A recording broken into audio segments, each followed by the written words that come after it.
We forgive ourselves and each other. We begin again in love. Sometimes that's all we can do. Originally, Nancy MacDonald Ladd had entered a Dominican convent for what she calls a short period of vocational discernment, deciding as a young woman with a theology degree from a Catholic university, whether or not she was meant to be a nun. And as you can imagine, this is not a decision made lightly. Becoming a nun involves giving yourself over fully, giving over your entire life, forgoing the prospect of marrying or starting a family, of living a worldly life, devoting oneself fully to God. But, she writes, she was steeped clear through with liberation theology, the progressive theology of liberation from oppression here on earth, with its preferential option for the poor, as it's called, the idea that God sides with the oppressed, the suffering, the marginalized, every time. The idea that God does not create suffering, but rather suffers with us, alongside us, as humans do evil unto each other. Now, liberation theology has a strain in the United States that started in the Black liberation movement, largely led by Black pastors and theologians. But it had emerged largely in the 1970s in South America, where brutal American-backed dictatorships repeatedly executed Catholic priests and nuns. Some of you may remember this. And they executed them because their voices, their theology, were too dangerous. The Catholic priests and nuns had argued that as the children of God, the poor, the impoverished, the marginalized, the homeless, the oppressed, the disenfranchised, deserved better. They deserved better than the treatments of their governments. They deserved not to suffer at the hands of their fellow humans. And for that, those priests were executed. Nancy MacDonald Ladd writes that she had even bent her knees at the very altar once presided over by Archbishop Oscar Romero. She writes, "I knew that my professional religious calling did not lie within progressive Catholicism, even though it was born out of this very liberal and radical Catholic tradition. And so she went to seminary and became a Unitarian Universalist minister." This is not a pitch for us. Just wait. Because Nancy MacDonald Ladd now has two sides of the story, right? She writes that the theologically diverse, justice-minded liberal Catholicism, that's a part we often forget about in America, right? Where it seems that the Catholic Church is at odds with our values of inclusiveness of the LGBTQ community. We sometimes forget that there's a strong liberal Catholic strain, often led by nuns, forging ahead for progress.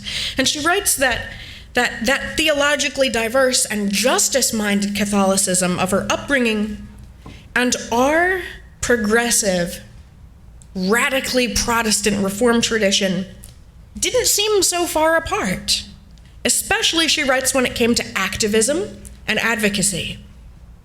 It would seem to be a natural shift for her. But in her book, After the Good News, MacDonald Ladd writes about a major component of modern Unitarian Universalism that unsettles her. I told you to wait.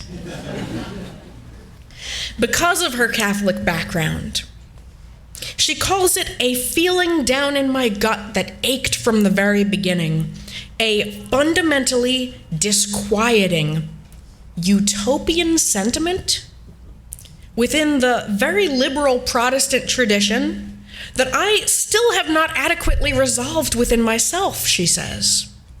Namely, we are so utterly and damnably sure of ourselves. Yes. This is one of Frederick Muir's trinity of errors that he writes about in Unitarian Universalism, one of them being, apart from our individualism, our exceptionalism. Clearly, we have it all figured out. And we're just waiting for everyone else to get on board. Our doors are open, we're welcoming. Why would more suffering and marginalized people not come to join us when we have all the answers?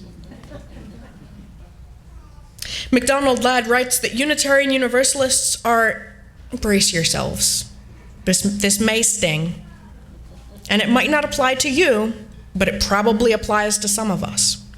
She writes that Unitarian Universalists are just so certain that we're right, so sure that our interpretation of things is the correct one, that we, at least some of us, move through the world as if everyone else is just about to break through and come around.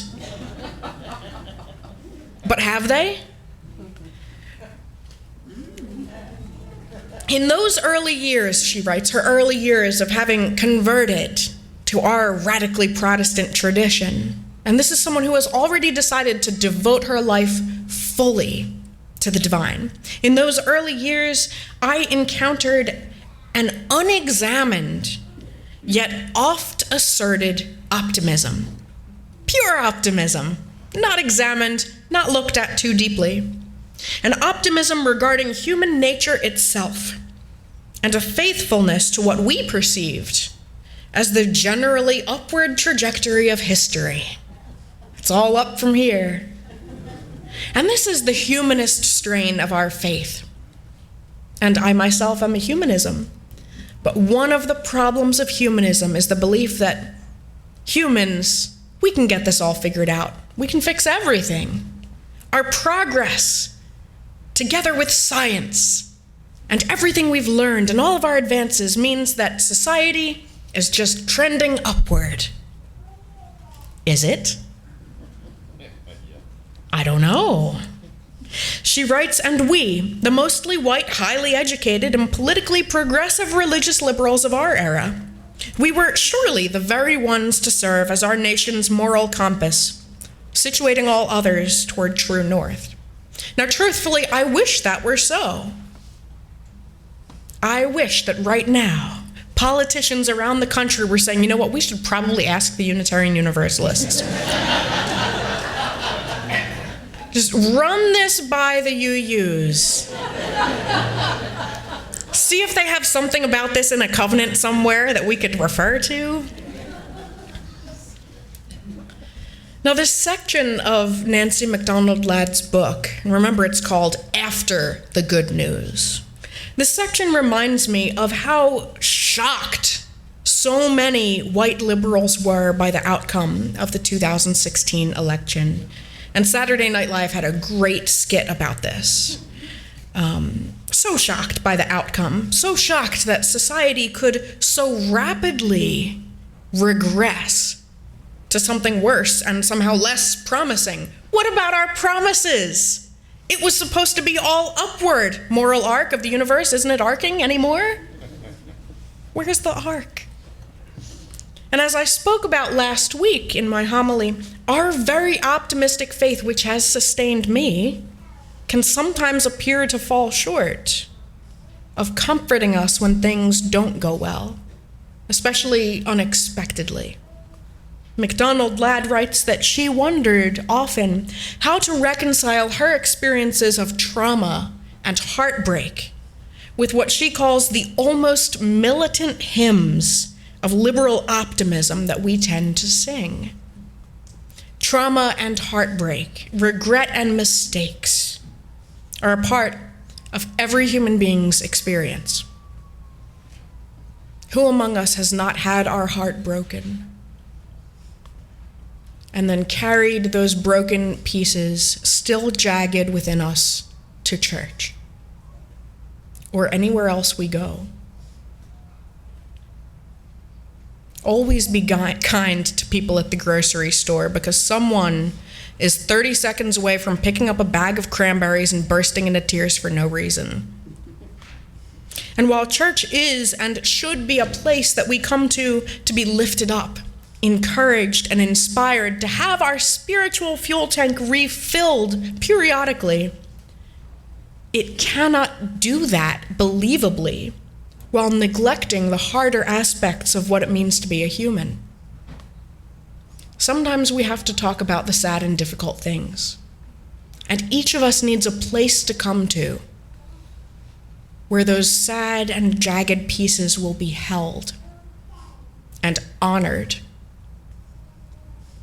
As Unitarian Universalists, we don't preach about sin in the traditional sense, and many of us have a difficult history with the idea of sin. Many of us have been wounded rather than helped by that idea, by that theology. Now, we here don't believe that people are stained somehow, perhaps indelibly, by the acts they've committed. And we certainly don't believe that people are stained by sin because of who they are, especially their sexual or gender identity or expression.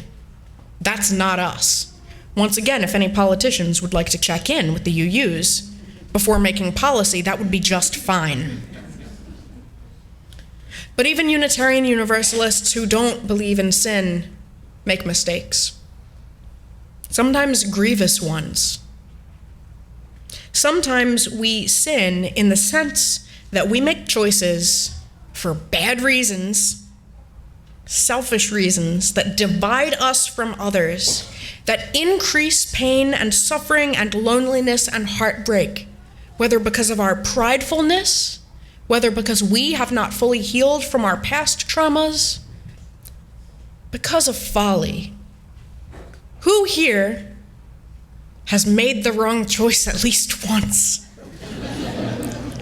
Oh Lord. And sometimes those actions of ours are not easily undone. Sometimes they cost us relationships. No one is obligated to forgive us. How can we, though, forgive ourselves? How can we reconcile ourselves with what we believe to be good and right? How do we go to sleep at night? How do we walk through this world knowing that we have hurt people? A natural consequence of being a human and interacting with other humans is that you will get hurt and you will hurt people. It's not an aberration. It's not an unlikely occurrence. That's what happens. How can we reconcile ourselves? How can we live with ourselves unless we acknowledge it somehow, what we've done? And all of us at one time or another have felt the effects of the sins, so to speak, of others. No one makes it through an entire life, no matter how optimistic they are, without at least once being subject to a willful act of negligence or outright malice that wounds us. And some of those wounds we may carry forever. And although Unitarian Universalists hold that all people have inherent worth and dignity, we are not obligated to believe that everyone who touches our lives is a good person or has good intentions, or even if they do have good intentions, that we will come away from knowing them unscathed.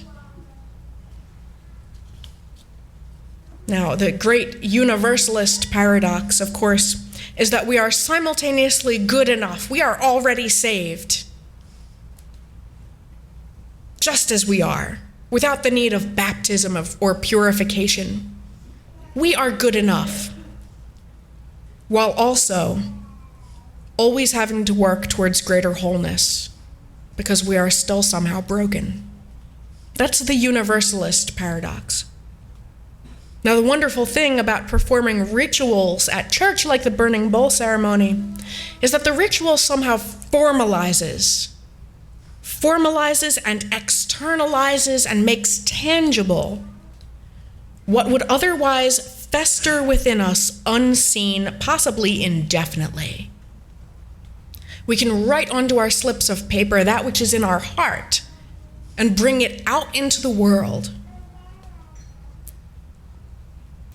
It takes what's in your heart and brings it out into the world. And I can't say, and I won't say, that the burning bowl ritual will heal all your wounds and regrets permanently. And I definitely can't say that burning away what you feel are your sins or your transgressions will provide you with absolution. I can't do that. That is work that you must do on your own. But there's great value in identifying what you want to leave behind of yourself, of others, of this world, and committing it to the care of a flame. And so we reconcile ourselves to wholeness by coming to this place of inspiration and encouragement and acknowledging that we've harmed others, that we've been harmed by others. And on this day, at the turning of the year, we each have something within us that we need to commit to fire. Before our ritual begins, I invite you to rise as you're able and join in singing hymn number 55, Dark of Winter.